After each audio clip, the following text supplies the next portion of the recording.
everybody.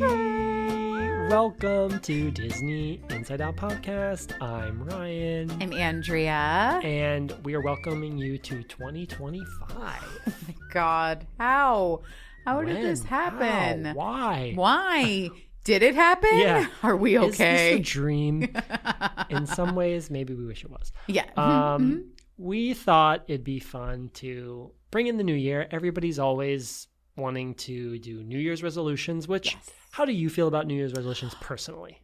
That's a really good question. I normally just don't do them because I think it sets up expectations. I think it's fine to have a more general goal, but I am pretty setting goals throughout the year.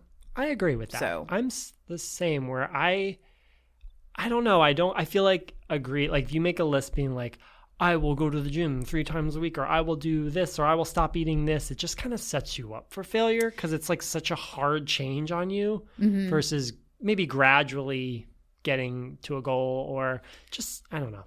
I think I think that's really helpful. I think the term one day at a time is always extremely helpful, where it's all you have is today. So what can you do today? So that's kind of why we're going to do it for the Disney parks. We're going to do it in such an abstract way, and it'll be funsies. It'll be fun. So we thought, because we'll never accomplish this. Yeah, these things will never be accomplished. Some of them are kind of happening already, but I just, So we each took 2 parks, and we're going to share resolutions for those parks, sort of as if the park as a whole. So if I'm I'm Hollywood Studios, these are my New Year's resolutions, and then I'm going to say some things that I want to improve on or bring back, and they can be anything: rides, food, merchandise, construction, theming. It could be anything.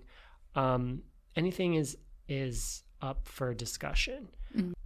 I will start. I have Hollywood Studios and Animal Kingdom. Andrea has Magic Kingdom and Epcot.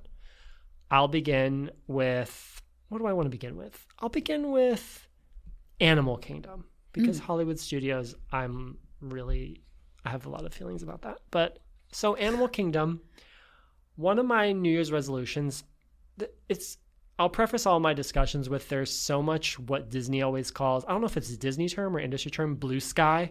Do you know what that is? I've not heard that. No, tell me. So when they're at D23 Expo, they'll present ideas and they call them blue sky, which means they're just ideas. There's no actual plans. They're just hey, we're thinking about reimagining this, and here's some drawings of what that could be like. But they say blue sky is the way of saying this is just an idea. It's not actually we have plans beginning in 2024 to break ground on that, and it's already underway. So I feel everything's very blue sky, meaning I didn't go super detailed into developing how these things would all happen. And some of them, I'll admit, probably can't happen because of many reasons, but we can discuss them. Yeah. So Animal Kingdom, one of my first resolutions is I want Animal Kingdom to step up the conservation methods. It is featured everywhere in the parks. They talk about it when you get off the safari. They're always mentioning ways you can help, but I wonder if we can't do more.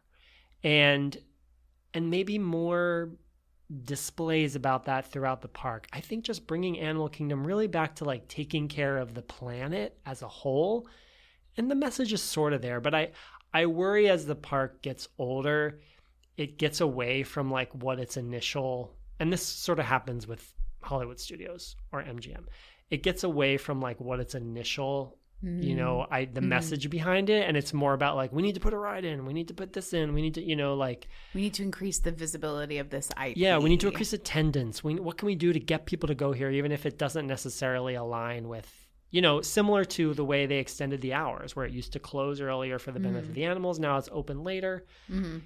Is that really a benefit to the animals anymore? Right. Or is it just about bringing money in? I don't know the whole story behind that.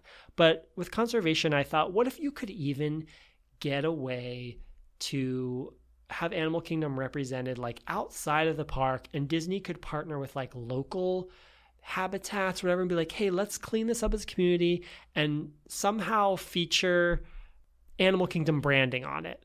Like, you're helping this habitat, and like, we're going to bring in people who are from Animal Kingdom, or we're from, and they're going to help. And it doesn't have to be in Florida. It could be anywhere. Again, this is like a huge idea, but I was like, how could we get more people involved all over the world with the sort of branding of Animal Kingdom? And it's, letting people know like, hey, you're helping out this habitat here, and then you can come down to our Animal Kingdom and see like what we've got going on here with this habitat. Free branding, free advertising. Just something to get people more active, because it's easy to go to that park and maybe, I don't know, you feel like you're like, cool, conservation, like they're doing this, but then when you leave, you just kind of, all that stays. Like, I don't find myself really thinking about it anymore. And so I'm thinking of like, what are ways that conservation could kind of go home with you, I guess. I love that. Is like, how could you take a piece of Animal Kingdom with you back to where you live and do something there, whether they have little like idea packets they give on the way out that are like, hey, seeds. Seeds. Or do you want to start a garden in your home? Or I guess I'm thinking like, how can you help animals? Maybe just more awareness of like, hey, don't kill bugs, or I don't know. Like, I preach that all the time. I'm with you. Yeah. So that's one thing. Conservation. You little bleeding heart liberal. I know. Look at you. They're like freaking snowflake on roller skates. Right. Snowflake. That's a good callback to George Lopez from our previous episode. Yeah. I just want to say, like at the Bronx Zoo, all the zoos in the city, they're connected by the same World Wildlife Fund, whatever. I forget exactly what it's called. But you can like send money to adopt an animal, or like towards, pay towards them. Now, this is Disney, who has plenty of money already, but it does make you feel involved. And then if you do that, then you get like a little, like if it's a penguin, then you're getting a little stuffed penguin back. Yeah. But I love that. Yeah, it would be, I don't know, I think there's, maybe not this idea, but I just think there could be more done just to keep it front of mind, where it's like, hey, you're going to Animal Kingdom, and yeah, you're going to get to ride some cool things, see some great shows, have the Disney experience, but there's also like an elevated thing to it. It's like, you're also going to like help the planet, and you're going to take away, and I know some of that is there, but I don't know if it's enough. Like, I don't feel like people are walking away with that. And I feel like that's what could set specifically Animal Kingdom apart from like other theme parks, is that you walk away maybe with like a mission to be like, that was really fun, but also when I get home, I'm going to do this thing to help. So that's one thing. And Joe Rohde, who created it, if I've understood what his principles, what he stands for, I think he would want that too. Yeah. I mean, I feel like that was, and still is, the point behind Animal Kingdom is like, protecting the animals and nature. But it's easy to stray from that stuff, especially when you're dealing with like corporate dollars and things that are more important to stockholders. Of course. Another resolution, I want to update Flight of Passage with new scenes. This is the Avatar ride where you become linked and you to a Banshee. And I think it's time. We've had a new movie. We're going to have new movies. I think we can get some new scenes. I think we can get a new adventure, a new voyage, a new flight of passage, if you will. And I think the technology coming with the new screens, it's starting to get a little fuzzy, like when you watch it. Like the picture, I was like, I think it could be updated. I think it could be even clearer. And I just want a new scene, a new voyage now. I think it's been long enough. I think we can get that. I'd be into it. Flight of Passage it's one of my favorite rides. Yeah. Like, full stop. But yeah, I think with the water, like the Way of Water, which was the latest one, like that could be a really cool thing, more with water. I mean, what they have now, it's fantastic. I love the ride, but I feel like it's been around long enough that probably most people who are going to do it have done it, if not multiple times. And I think, not that I think the ride needs more attention, because the wait time is always extreme. Right. Did they open the single rider line on there yet? The last time I went, it still wasn't open. Do they have one? I didn't even know. I think they intended to, but I don't know if it ever came to pass. I don't know. I feel like I would have noticed it if it happened. Yeah, I don't recall having it, but that would be great. They're like, we don't need that mess. Yeah, we don't need single riders. Right. Another resolution for Animal Kingdom I have is more plant-based dining. So they offer a lot of plant-based dining. They do offer a lot, but it tends to be, I don't know, heavy on like quick service snacks, like sides. Mm-hmm. I was listening to a random aside, Ariana Grande, talk on a podcast, and she was talking about being vegan. And she's like, when you're vegan, she goes, you get really familiar with sides at restaurants because that's all you can order usually. As a vegetarian, I feel the same way. Yeah. And so I was like, again, with the theming of Animal Kingdom and being environmentally friendly and just elevating it, I think more plant-based, they have some sit-down options. I just think it could be, I don't know. I think we should just re-explore it and maybe give some more options. I know, again, it's hard with corporate dollars, families, kids want to eat chicken tenders, they want to eat pizza. You can still have that, but... Yeah, the child's palate is not... It's not conducive to this. But my little girl eats tortellini at the spinach tortellini from Trader Joe's every time I babysit her. Yeah, I mean, kids like routine. They like what they like. I get it. I was the same way. But...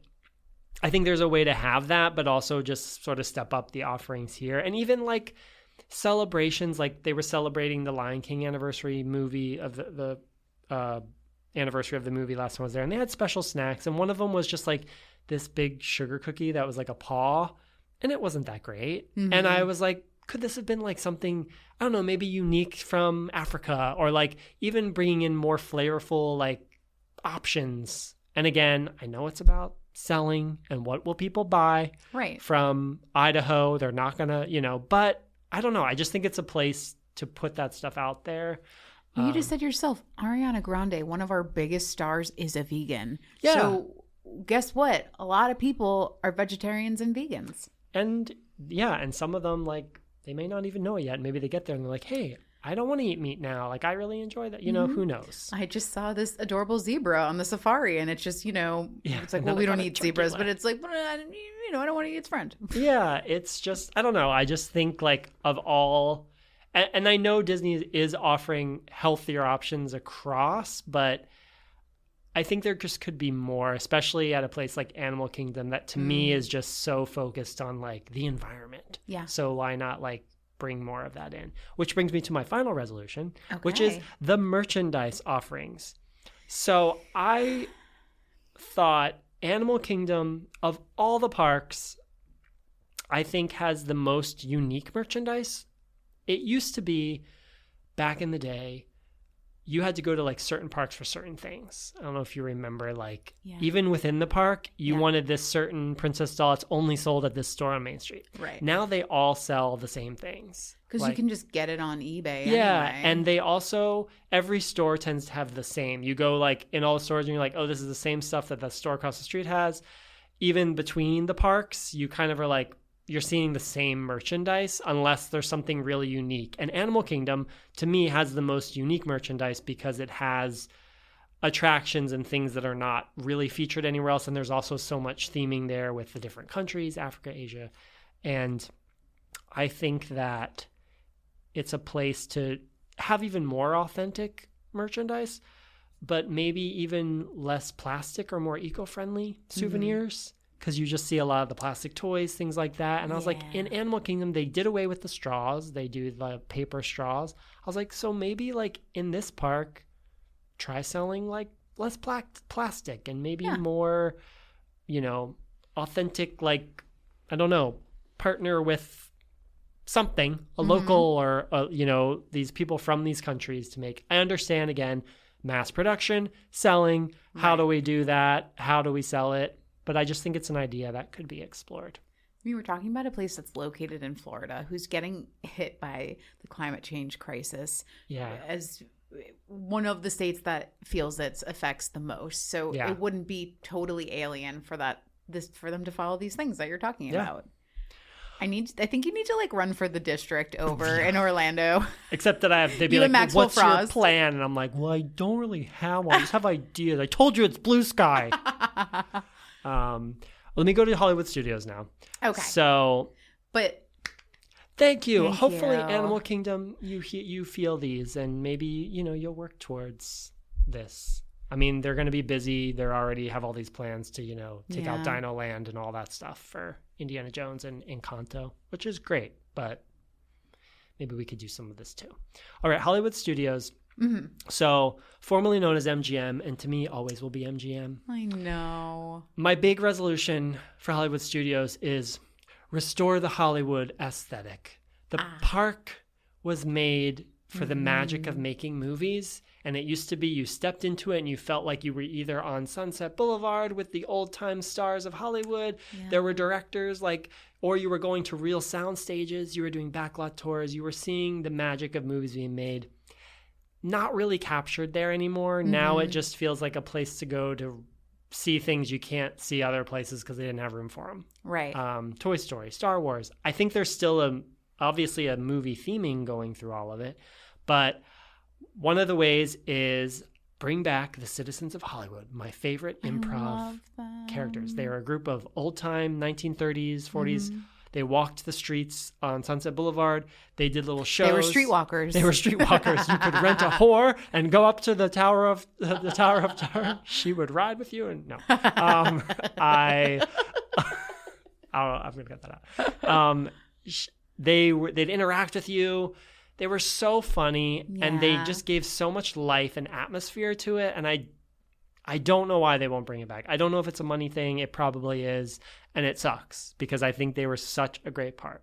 I mean, during COVID, I think they were gone pre-COVID though. No, I remember No, it was COVID that all the entertainment stopped, and then they slowly brought stuff back, and that was one thing they just never brought back. I remember even in Animal Kingdom, they had gotten rid of that drumming group that does those really cool tricks over in just right outside of Festival of the Lion King. They got rid of them for a while, and it was but there's so much. Yeah, I remember going during 2021, and you're like, it's missing the atmosphere. They add so much to it. You don't realize hearing those drums, it gets you.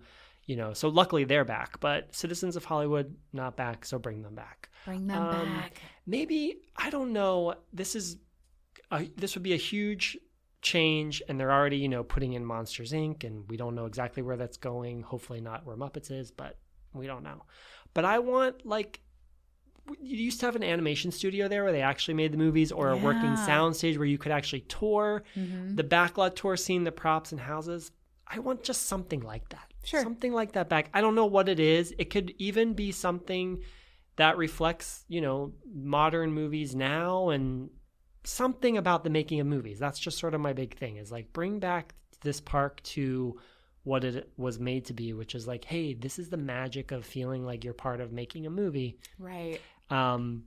More stage shows, maybe, Beauty and the Beast. I love that show. Maybe another show could rotate with it, another classic musical, Tangled, or something else, just to give more of that sort of Broadway entertainment that was always found there. The Little Mermaid show is coming back, luckily. And then this goes back to merchandise. Bring back the specific merchandise shops again. They used to have one that was just villains, and it used to be just villain stuff. Now it's just sort of everything else all you find stuff. And again, you had to go to specific stores for certain things. I remember they used to do a Hunchback of Notre Dame live show in the 90s when the movie came out. Oh my God. Do you remember it? You're hitting a core memory. You can watch now. it on YouTube. Okay, I'm going to do that. It was really good, and I remember being with my grandmother, and I had Quasimodo, they were little action figure type things, and I really wanted Esmeralda, and the guy was the Disney cast member was oh, I don't have it. He's but it is at the one down there, and it was raining, and he's we just don't have it here. You'd have to go there, and it was raining, and he was so nice he ran in the rain and brought it back and sold it to us from there because I really wanted it. Aww. That's another thing. The Disney cast members are so wonderful. I love them. And this sounds oh, what an inconvenient story, because if they had just sold it everywhere, you could got it. And I get it's inconvenient, but it also is what made it fun. You were I really want to get this doll, and we have to go to Epcot to this store. You had missions to be I got to go back to get this, and it made you want to go back and oh, that store always has it. What do they have this time? Instead, it feels very much you kind of know, if you've been to one store, you kind of know what they all are going to have. So I would love... And that's Baby Yoda at every store. Yeah, exactly. Grogu, hats and things everywhere. Or you can just go to Disney Springs and basically all the merchandise is there. With the exception, I still think Animal Kingdom sells things you can't get. But yeah, I just think overall I would love more just exclusive, I guess is the word, exclusive merchandise at places that, make you have to go to that park because that was part of the fun. Right. Those are my Hollywood Studios and Animal Kingdom resolutions. I love it. And I want to say about the movie making thing, like I remember the backlot ride. It was so much fun. And yeah, you'd ride through this tunnel. You would see costumers actively making costumes, people drawing. And I wonder if it speaks to like the status of the film industry too. That it's like things are getting made out of house now internationally. Yes. They're in Atlanta now. I know. And so yeah, because like they used to make things. That's what I shot a project when I was in LA at Universal, and we were literally next to, like, you could see the Wizarding World of Harry Potter next to us. And there were tours that would go through, and they would look at you to be like, are you somebody? And I'm like, I'm nobody. No. Yeah. I'm like group member number 4. Don't look at me. But it was like so weird, but also fun to be in that experience, It was so cool. But that's also very exclusive to LA, like that's a very LA. LA is not a place. It's a vibe, ladies and gentlemen and gentlethems. Yeah, I just really missed that when it was MGM and that backlot tour, and you got to see like the facades with all the house, like Golden Girls. The Golden Girls. Adventures Alice in Wonderland. Oh, Adventures in Wonderland. Yes. And yeah, it was just so cool to see those things. And maybe it's just because growing up, like I knew like I want to do that. Like I want to do this. So like that was the appeal to me. Whereas maybe if you don't have the appeal, it doesn't matter. But I think people would appreciate it now. If they brought back some kind of movie-making magic to the park, people would be interested. Yeah, absolutely. So. I put a seal of approval on all of your resolutions. On all of your New Year's resolutions for the parks. Thank you. Good job. Okay, your turn. You ready to support me? Yes. Okay. We're going to go to Epcot first, and we'll end with Magic Kingdom. First of all, I know it's something that we've already discussed previously.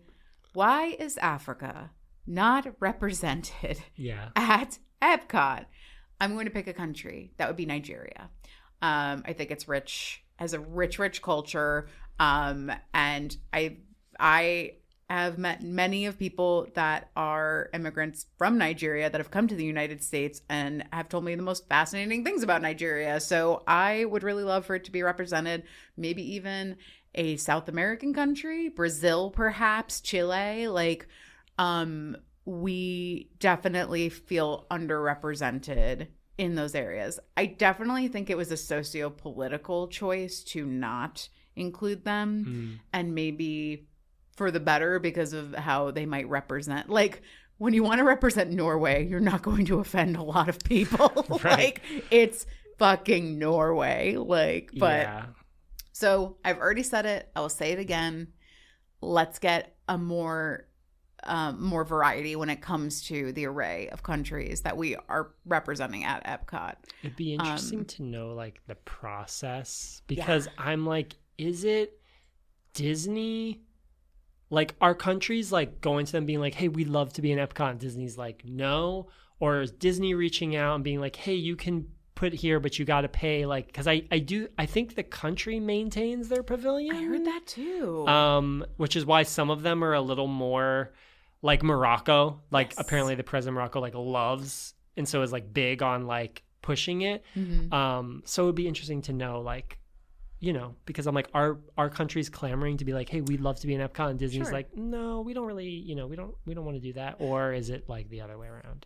I mean, I guess we'll never have Russia, which is such a ginormous country, but for obvious reasons. Anastasia's a Disney property now. Imagine they just do like Anastasia. Like, wait, is Anastasia 20th Century Fox? Yes. So Disney owns it technically. So they're like, oh, they do now? Yeah, Disney owns Fox. So technically Anastasia, imagine they just build like the, the, what's it called? not the castle, but the I know, in St. Petersburg. Yes. Or is it in Moscow? No, I think it's in St. Petersburg. Yeah. Have you heard? There's a rumor in St. Petersburg. Oh, right. Yes. You just blew my mind, Ryan. They Yeah. do own it now. But that Meg Ryan, get on it. John Cusack, come on. Meet and greet with Meg Ryan. She's like, hey, kids. They're like, she's not Anastasia. She was like, I was in You've Got Mail. Your mom remembers me. I do. I love You've Got Yeah. Mail so much. Okay. Now, on a more logistical front, why do you say your park is open at 9 a.m. when World Showcase is not open until 11 a.m.?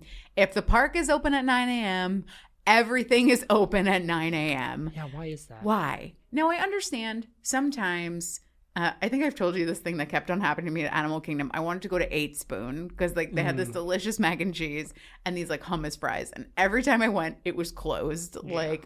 And I understand sometimes you're understaffed on a slower day. But I was like, we're talking about the majority of World Showcase not being available. You can basically go up to France, so you can rope drop Remy's.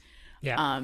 Yes, but that's true. Why are you making us come here at 9 a.m. and then waiting 2 hours? I remember rope dropping it was before Remy's opened, so I was probably rope dropping to do another. Oh, maybe we were doing Frozen. Yeah, that's the other big rope drop one. And then we did it, and then we sat in Les Halles in the French pavilion waiting for the rest of the World Showcase to open.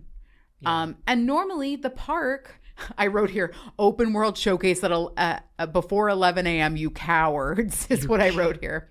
And normally the park closes at 9 p.m.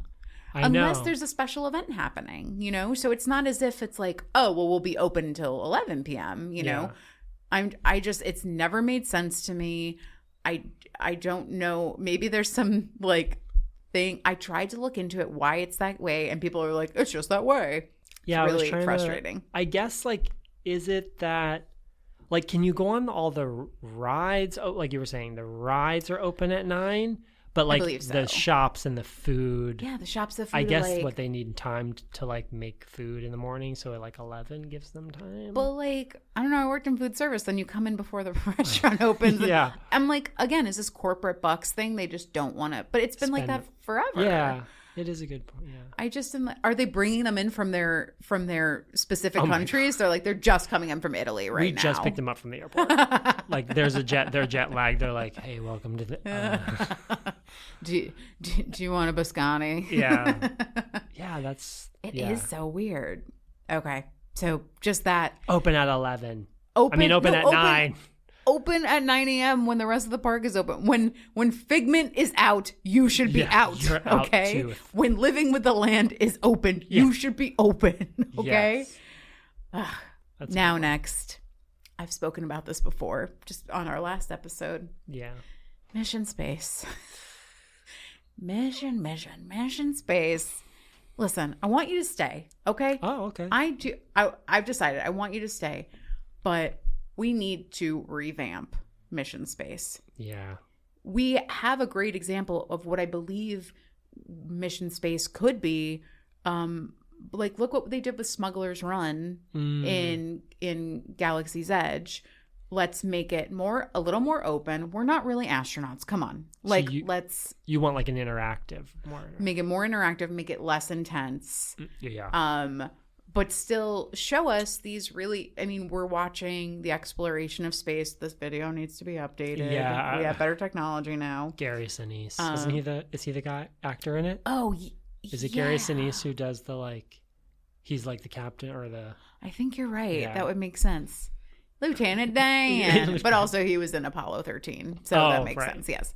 But I just think don't make it a coffin. Don't make it intense. What this ride suffers from is something we've spoken about before, that there was a time when Disney was like, we're a little creepy and we're a little scary. And I feel like that's what, how we were talking about Alien. Alien Encounter, yeah. And now it's no, we don't want to.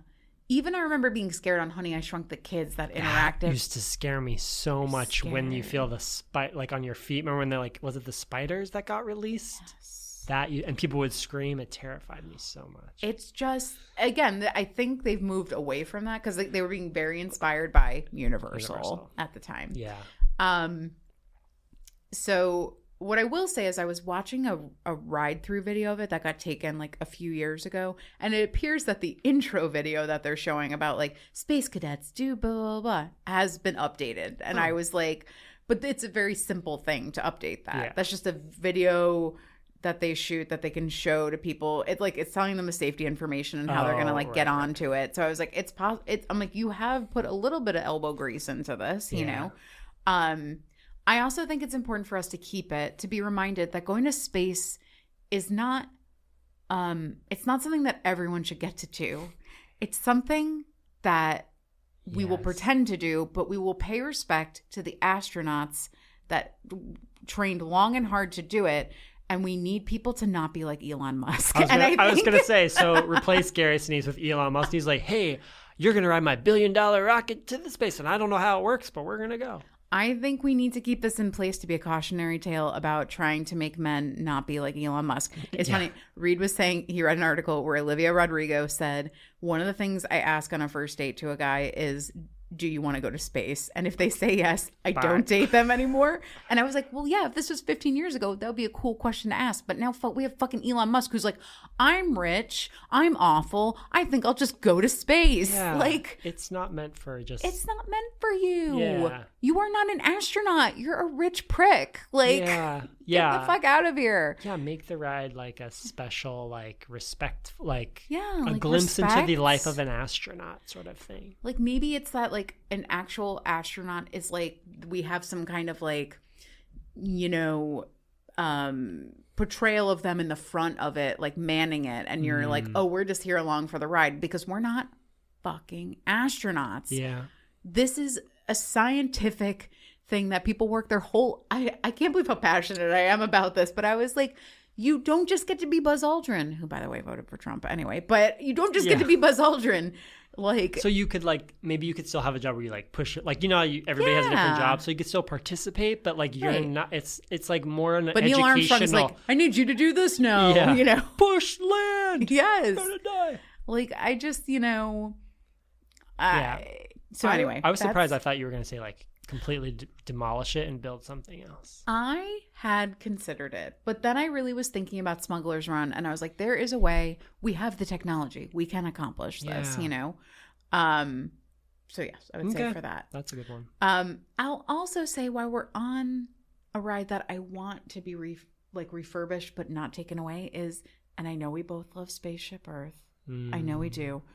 And because it relies so heavily on the animatronics that are in there, they're like, I think I see they're dusty sometimes. You know what I mean? Like, I was like, again, this is important. We should be learning these things. We should be watching these things. But, like, you need to update these animatronics.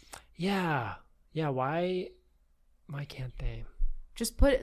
Can we do it a la similar to Frozen or how the Beauty and the Beast ride? Like, these beautiful, the Beauty and the Beast ride in Tokyo is very similar to how Frozen, the animatronics are there. But better, yeah. Can we not? I would love to see Socrates, like, and a more, like, embodiment of what he could have looked like, you know? Yeah. That would be so great. And keep Judi Dench, of course, please. Of course. And then it's funny you brought this up, is that I said my main complaint is I've been to Food and Wine Festival and I found that the vegetarian options are lacking. Again, not to say they're non-existent. They, of course, like, they have the impossible things. Like, they have, like, the sides like Ariana Grande was talking about. But, like, you know, you go up to the Ireland booth, and Food and Wine is, like, a festival that they have normally in the fall, if I'm correct, like late summer, fall. Yeah. And they'll have these, like, pop-up booths that represent these countries. Like, you'll go up to Ireland and you're like, oh, this braised dish looks so great, but, like, I'll never be able to enjoy it because you are not giving me, you know, a plant-based meat to go with it. Like, if on Hot Ones they can get Steve-O vegan wings to, like, eat the Hot Ones so they can do it, like, why can Disney not, like, provide this, like, this type of like Irish dish, but like just with like fake meat in it. Yeah. Now I've been in food service before. I understand when you are doing quick. This is a quick service, right? This is not a sit down. It's quite different. That it's hard to turn that over, right? Because then you're making things like to order. Yeah. But it is I remember going there and like for a pescatarian, there's plenty of options. Sure. But when you're a vegetarian, and I'm not even a vegan, I eat cheese. I'm a lacto-ovo, which means, dairy and eggs I'm cool with. And I'd also say there are some, I remember we talked about the non-alcoholic beverage that was available during when we were talking back in our holiday party for Jollywood Nights. But wouldn't it be great to just have a whole bar that's dedicated to mocktails? Because guess what? Maybe the kids want to try it too. Yeah, fun little drinks for kids. They love that. Like, is it going to promote drinking? I don't know, but is it like it's just such a drunk fest there sometimes? Yeah, it can be. Yeah. And I know that's how they make their money too. Like those drinks are pricey, But I was at a wedding this past weekend and like I love drinking Diet Coke, but I was like, I want just something a little special, you know? I don't drink and anyway, and then I accidentally took a sip of somebody's cranberry vodka when I thought it was like my cranberry seltzer. I was like, whoops. I gotta go. I know. I was like, oh no. I was like, I need a Tic Tac. Yeah. Like, so yeah, that's good. Those are my things about Epcot. Thank you so much. I love those. I think those are all, yeah. I know it's funny the food thing I brought up because I was like, I'm not vegan, vegetarian, or anything like, but I don't know. I just kind of like seeing that it exists. So. Yeah. And of course, I remember going when I was a teenager and they were non-existent. Oh my God. Right. Yeah. I mean, the food, even when I was a kid, like it was not as highbrow as it's become now. Like it used to be, as you said, the chicken fingers and the fries, and we were happy to get it, Now it's like they've raised their level, For sure. I mean, I think Epcot had a lot to do with that too, because like Morimoto coming in, Puck coming in, these like high profile chefs. But nonetheless, there's more work to be done. Of course. So now we're on to Magic Kingdom. Magic Kingdom. The last one. We will be getting rid of a specific, I know you'll be happy to hear that this is going. Tomorrowland Speedway needs to go. I know you like it during the holidays. I don't. I just like, if they tell me it's themed, I'm like, I'll do it. But honestly, if it went away, I wouldn't. I guess I'd be sad. Maybe there's probably little girls and boys who love to feel like they're driving a car, but I don't care about it. Well, I was thinking, so there are twins that I babysit, and they like Mickey Mouse Clubhouse, which it went away for a while. Now it's coming back again. There's been a few different iterations of it. It came out in like the mid 2000s. Yeah. But of course it lives forever on Disney Plus. It's a biggie for, I would say, toddlers up to like maybe around like grammar school, elementary school age, like maybe 3rd grade. Kids love it. Muska. Yeah. Muska. Hot dog, hot diggity dog. But so I was thinking, wouldn't it be fun if we took that away and we made it more of like, the thing that I always think about with Mickey Mouse Clubhouse is like, there's always these like really, it's like that whole show is like taking place on a big old bounce house. Like that's what it feels like. Yeah. So make a ride where it's a car, but maybe it's like a bumper, like a bouncy kind of thing. And then make it like Mickey Mouse Clubhouse themed because it belongs in Tomorrowland. They're constantly dealing with like teaching kids like very tactile ways to deal with technology on that show. Like, we were watching an episode recently and like Pete's wheel came off of his bike and they were like, we don't have a tire. We need to find some other item that we can use to like put on this to like make Pete's bike work, It makes them like better thinkers outside the box. Problem solving. And I was like, that goes with Tomorrowland. You know what I mean? Like, let's go for it. So I think that would be fun. I think the aesthetic also of like Mickey Mouse Clubhouse is very bright. It's very bubbly. It's like, and Tomorrowland Speedway is kind of already that way, Yeah. So that's for that one. My next one, it's going to be kind of similar to Spaceship Earth here. Carousel of Progress. Okay, yeah. dusty ass animatronics, like literally dust coming off of them. I used to love going on this when I was a kid, and then recently I've just skipped it unless I really wanted the air conditioning. Yeah, it's a good break. It is a nice break. Yeah. And it is so cool that you're rotating. Yes, that is so cool, right? But we have the technology. We can do this. I have been on it before where the animatronics have malfunctioned. I don't know if you... Yes. I have not. I don't think I've ever been on that when it's broken down.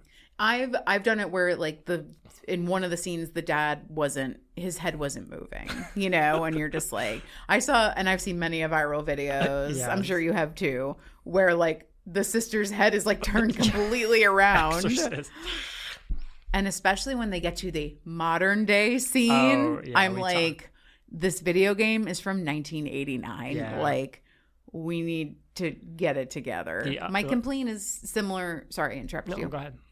My complaint was similar when I was talking about Muppets 3D. Is I was like, keep Muppets 3D, just make a new movie. Yeah. Just, you could even do the same exact story, just, you know, make a new movie, because then the wall opens in the back of the theater and you're looking at 1989 Disney World, like, and it's like a fountain that's doesn't not exist. Back there anymore, right? Like,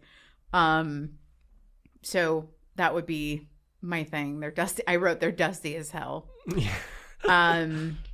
It's hard. I feel like we're walking, you know, like there's such a grip on these attractions with like nostalgia of like, it's one of Walt's like original. Right. So like I get, but I also feel like the irony of it is like the carousel of progress.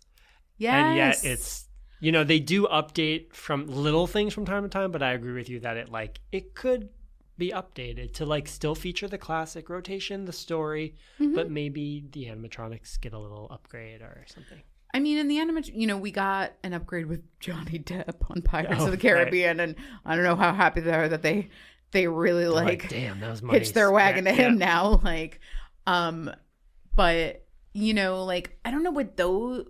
Well, speaking of that, the redhead, remember? Oh yeah, they changed. Yeah, she used to be for sale, and you know, it was like really disgusting, like, and you know, now she's selling chicken. Yeah, she's a pirate, and like now people would be like, oh, that's not historically accurate. I was like, okay, so where's the representation of slavery in Liberty Square then?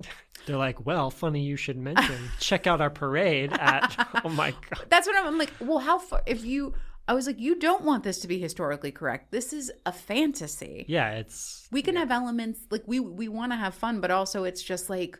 You want your kid to think that she's going to be sold into, you know what I mean? Like I was so glad she's hot. I do have a crush on the redhead. I'm not going to lie. Yeah. But people have said that Walt has been open about like when the technology is available, utilize it. Yeah, he's always said like the parks will never be done. They'll always keep growing and so I would like to think that he'd be up for like, yeah, this needs a refresh. This needs to be changed. This, you know, but... I just think, you know, it's a micro example of a macro issue that people really want to stay stuck in a certain time that makes them comfortable because they're uncomfortable to lose something. I'm not saying like let's get rid of carousel progress. I think it's great, but like let's show like you said, let's show the progress, you know. Yeah. Let's do it. So my last one, this is why I wanted to do this one last. I would like to completely get rid of the Hall of Presidents. You know what? I'd second it too. I don't ever go in there.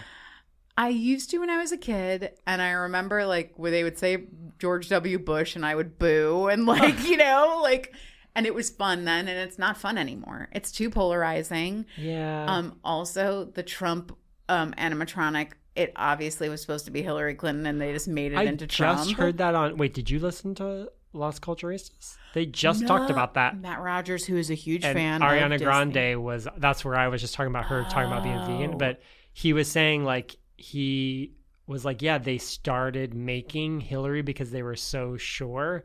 And then when it didn't happen, they quickly turned to Trump. And he's like, you can tell it's like Hillary's face. Which I don't know is worse for her. Like I know, knowing that they like it's such a like horrible like realization of like, wow, they actually took my face and turned it into Donald Trump. It's well, every you know, men just take credit for women's work, so it feels pretty apropos. Present company excluded. I'm like, this is my show. I know. These were my ideas that Andrea's saying. I wrote them down for her. Yeah. You did invite me to join here, so let's be fair though, to be honest.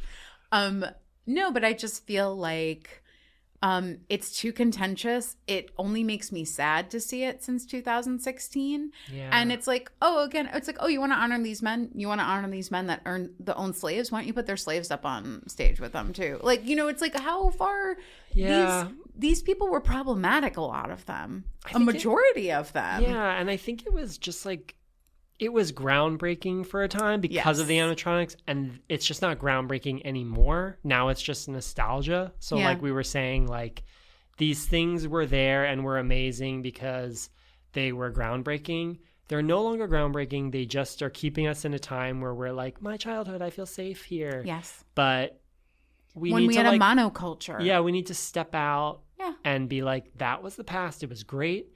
It's there thanks to YouTube and social media. We can look at it anytime we want. Mm-hmm. But we need something that is of this time. Like, you know, maybe some other kind of presidential, I don't know what it would be. Well, I had an idea for something I would want instead.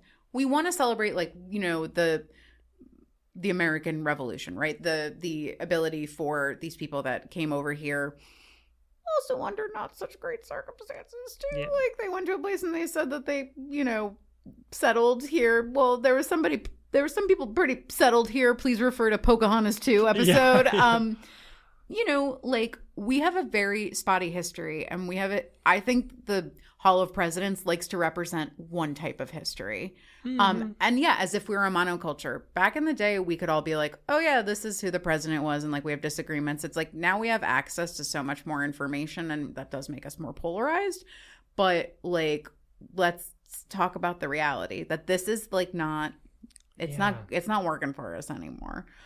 So I think what they should do instead is do invisible women that we didn't get to see during the American Revolution. Oh my gosh. I think Sybil Ludington, who's a female Paul Revere, who we don't hear about. Abigail Adams, who is John Adams' wife. She was a huge advocate for women's rights, women's education. Specifically, one of my little girls, we were reading a book about Abigail Adams not too long ago. And we're saying, oh, she helped girls go to school. And my little girl was like, girls didn't go to school at some point? And I was like, they didn't. And she's like, that's stupid. You're like, yeah, well. And I was like, you can thank her. She had a big part in getting girls the ability to go to school. Phyllis Wheatley, who is a formerly enslaved woman who became a well-regarded poet. You know, like, why don't we? Because my thing is that it seems like if you want to have less problematic people, you should just bring women. Yeah. Or, yeah. If you want your film to have a director that's not problematic, you should hire a woman. Yeah. It seems like all the problems that we're having, all the wars, they were started by men. It's just, not to say women can't be problematic too, but I'm like, it's less likely. Yeah, I agree with you. But I just think it's too contentious at this point, and I love the idea though. So keeping Hall of Presidents, but it's animatronics, but it's women. Yeah, it's women that were there and like provided like invisible labor. Like if it weren't for these people, you know, like then we wouldn't have the Republic. You know what they could do, because Disney owns this, they could call it Hidden Figures and use the movie, and like one of those characters could be in it, but it could be women across history that are hidden figures, because Disney, I think, owns that property. And it could be I mean, it's Magic Kingdom, I know it doesn't exactly fit, but does Hall of Presidents, like that whole area. Well, yeah, well, because like at first you're like, oh, it's Liberty Square. It's like, well, it's not just, it doesn't just include like the figures from that time in history. It includes, like, we talk about all presidents, you know. Well, I thought this was fun. This was good to see. Like, I loved your ideas, and I loved yours. Thank you. And if anybody's listening and you want to share your resolutions, comment on the Instagram posts that we have for this episode. But yeah, resolutions are great. They don't have to be They don't have to set you up for failure. They can be long-term things. They don't have to be accomplished by the end of the year or the end of the month or the end of the week. They can just be like a vision board for yourself. Yeah. So that's sort of what we're thinking, like a vision board for Disney. So thank you everyone for listening. You can follow us on Instagram at Disney Inside Out Podcast. And we look forward to hearing about your vision for the future. And your blue sky. Your blue sky. I'm pretty sure that's the term. If I have to go back and like edit, re-record my voice. Yeah, I'm pretty sure I should have looked it up. It's blue sky. But anyway, thank you for listening, and we'll see you real soon. Bye.